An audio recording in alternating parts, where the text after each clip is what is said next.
बसपा आखिर क्यों है अधिकारियों की पहली पसंद? ये बड़े अफसर होंगे बसपा में शामिल। जी हाँ दोस्तों, आपने बिल्कुल सही सुना। मैं हूं पराग महेंद्र, आप देख रहे हैं नेशनल चौपाल। शासन के तरफ से तमाम जो नीतियां समय के आधार पर चलाई जाती है, उन तमाम नीतियों को कहीं ना कहीं जमीनी हकीकत में उतारने का काम खास तौर पर प्रशासनिक अधिकारियों का होता है। और प्रशासनिक अधिकारी तमाम नीतियों को बड़े ही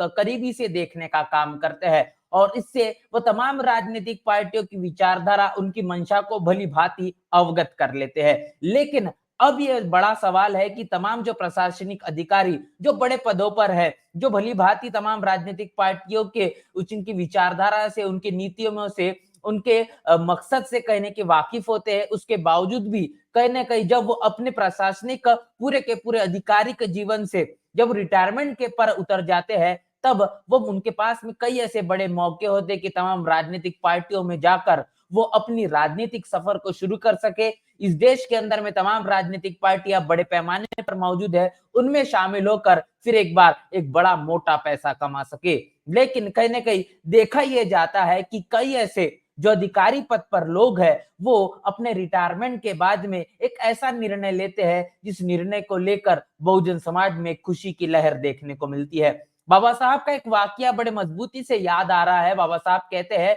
तमाम एक अधिकारी जब उनके करीब पहुंचते हैं, पास आते हैं और कहते हैं कि बाबा साहब, आपने बताया कि आप एक अच्छी खासी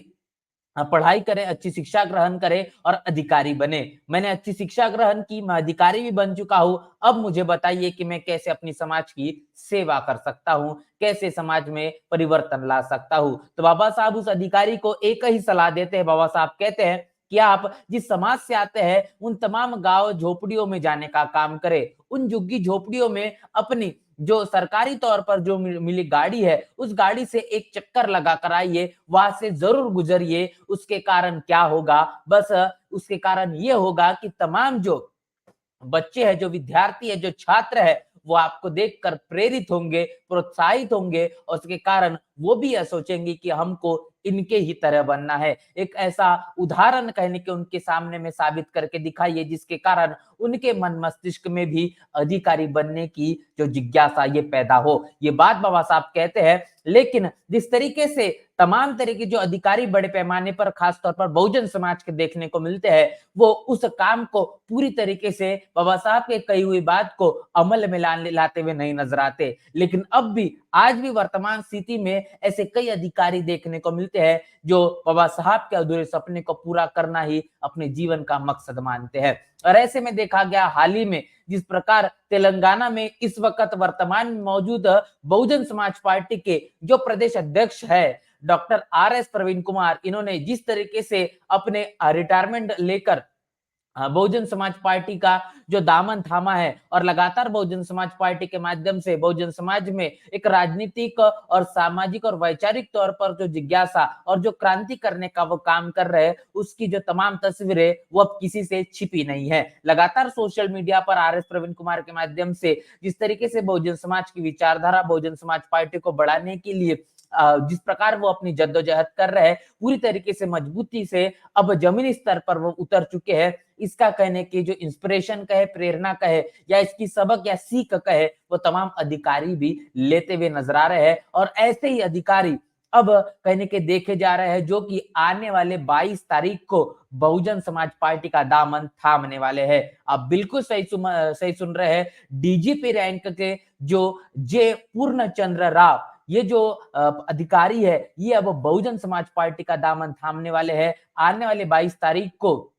आंध्र प्रदेश के विजयवाड़ा में बहुजन समाज पार्टी के राज्यसभा सांसद रामजी गौतम, इनके नेतृत्व में बहुजन समाज पार्टी का दामन ये डीजीपी रैंक के अधिकारी थामने वाले हैं। बहुजन समाज पार्टी वो में शामिल होने वाले, जिसको लेकर लगातार सुर्खियां बनी हुई है। तमाम तरीके से लोग अनेक प्रकार इस पूरे के पूरे चर्चा बातचीत को लेकर, इस बात को लेकर कहीं कहीं प्रतिक्रियाएं देते हुए नजर आ रहे हैं। और इसी के साथ साथ बता दें कि बहुजन समाज पार्टी के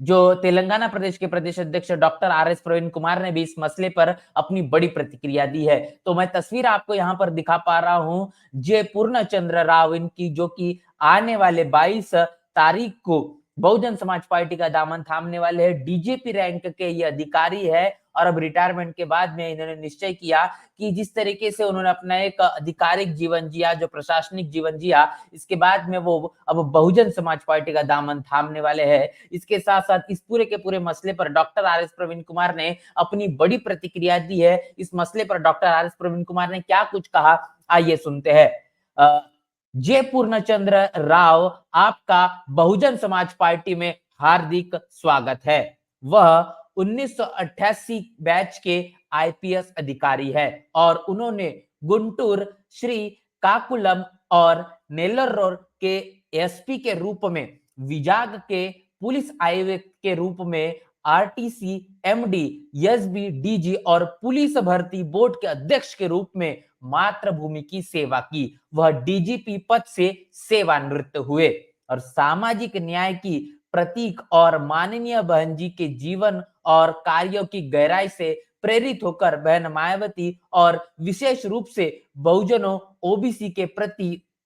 पार्टी की प्रतिबद्धता को ध्यान में रखते हुए जेपीआर जी 22 फरवरी को विजयवाड़ा में केंद्रीय समन्वयक और सांसद श्री रामजी गौतम इनकी उपस्थिति में बहुजन समाज पार्टी में शामिल होंगे। और इसके साथ साथ आगे आर एस प्रवीण कुमार लिखते हैं कि हम सब आपको शुभकामनाएं देते हैं। तो ये तमाम बड़ी बातें जिस तरीके से doctor R S Praveen Kumar ने कही है, इससे आप समझ पाएंगे कि किस तरीके से यहाँ पर स्वागत करने का काम बड़े पैमाने पर जे पूर्णचंद्र राव, इनका आर एस प्रवीण कुमार इन्होंने किया है और उन्हें बताया है कि कैसे अपने डीजीपी पद का एक संघर्षमय जीवन जे पूर्णचंद्र राव इनका रहा। वो अब डीजीपी पद से सेवानिवृत्त हो चुके हैं और इसके साथ साथ अब आने वाला पूरा का पूरा जो जीवन है वो सामाजिक न्याय की जो प्रतीक है बहन मायावती जी और इसके साथ साथ तमाम बहुजन महापुरुषों का जो संघर्ष रहा, उस संघर्ष को ध्यान में रखते हुए अपनी जिंदगी अब वो राजनीतिक तौर पर बहुजन समाज पार्टी का जो दामन थाम कर वो कहने के आगे करने वाले हैं और आने वाले 22 तारीख को विजयवाड़ा में वो बहुजन समाज पार्टी का दामन थामेंगे, जहां पर बहुजन समाज पार्टी के सांसद आर एस प्रवीण कुमार वहां पर मौजूद होंगे। इसके साथ साथ इस पूरे के पूरे मसले पर जिस तरीके से doctor R S Praveen Kumar ने अपनी बड़ी प्रतिक्रिया दी है, इस प्रतिक्रिया को ध्यान में रखते हुए जे पूर्णचंद्र राव इन्होंने भी अपने प्रति उत्तर में तमाम बड़ी बातें कही है। तो यहाँ पर ये कहा जा रहा है जे पूर्णचंद्र राव इनके जरिए कि धन्यवाद R S Praveen Kumar sir, आपको शुभकामनाओं के लिए। बहन जी मायावती जी के नेतृत्व में हम मिलकर बहुजनों की स्थिति सुधारने के लिए काम करेंगे। यहाँ पर उन्होंने बताया है कि हम मिलकर आने वाले भविष्य में बहन मायावती के नेतृत्व में बहुजन महापुरुषों की विचारधारा को मंजिले मुकाम तक पहुंचाने के लिए और बहुजनों की स्थिति को सुधारने का काम करेंगे। और आइए हम अपने राष्ट्र के पूज्य महापुरुषों का महात्मा ज्योतिबा फुले, भीमराव रामजी अंबेडकर और श्री मान्य और कांशीराम जी के सपनों को साकार करने के लिए कड़ी मेहनत करेंगे। तो जो बात जिस तरीके से जे पूर्णचंद्र राव इनके जरिए की गई है, जिनका ये मानना साफ तौर पर आप समझ पाएंगे कि कैसे उन्होंने बहुजन समाज पार्टी के राष्ट्रीय अध्यक्ष बहन मायावती, इसके साथ साथ तमाम बहुजन महापुरुषों के त्याग, तपस्या और बलिदान और उनके सपनों को पूरा करने के लिए अब वो बहुजन समाज पार्टी में शामिल होना चाहते हैं। ये तमाम तस्वीरें हम आपसे साझा कर रहे हैं कि किस तरीके से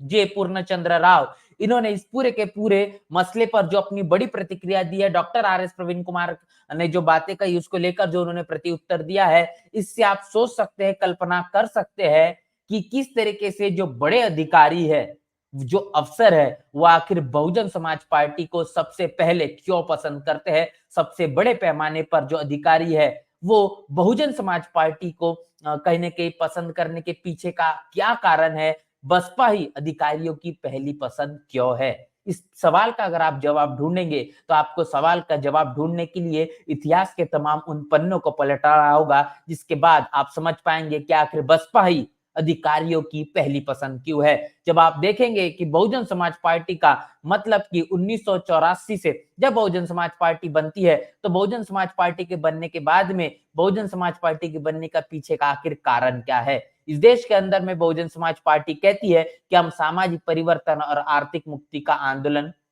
चलाने का काम करते हैं। तमाम बहुजन महापुरुष जिस पूरे भारतवर्ष में हुए, जो 107 108 महापुरुषों का जो तमाम जीवन संघर्ष रहा, इसी जीवन संघर्ष से प्रेरित होकर उनके सपनों को मंजिल मुकाम तक पहुंचाने के लिए, इसमें खास तौर पर महात्मा ज्योतिबा फुले, डॉक्टर बाबा साहब अम्बेडकर, छत्रपति राजश्री, शाहू महाराज, तमाम बहुजन महापुरुष बड़े पैमाने पर शामिल है और इनके इस मकसद को, इनके इस अधूरे सपने को पूरा करना ही बहुजन समाज पार्टी अपना मकसद मानती है। इतना नहीं तो बहुजन समाज पार्टी खासतौर पर चुनाव के दौरान किसी भी तरीके का घोषणा पत्र न जारी करते हुए बहुजन समाज पार्टी इस देश के भारतीय संविधान को ही अपना घोषणा पत्र मानती है। तो ये तमाम बड़ी बातें हैं जिसके कारण जो अधिकारी है वो बहुजन समाज पार्टी के राष्ट्रीय अध्यक्ष बहन मायावती ने जिस प्रकार इस बहुजन समाज के लिए और मान्य और कांचीराम साहब से खास तौर पर प्रेरित होकर जिस तरीके से उन्होंने जो इस देश का जो बहुजन समाज है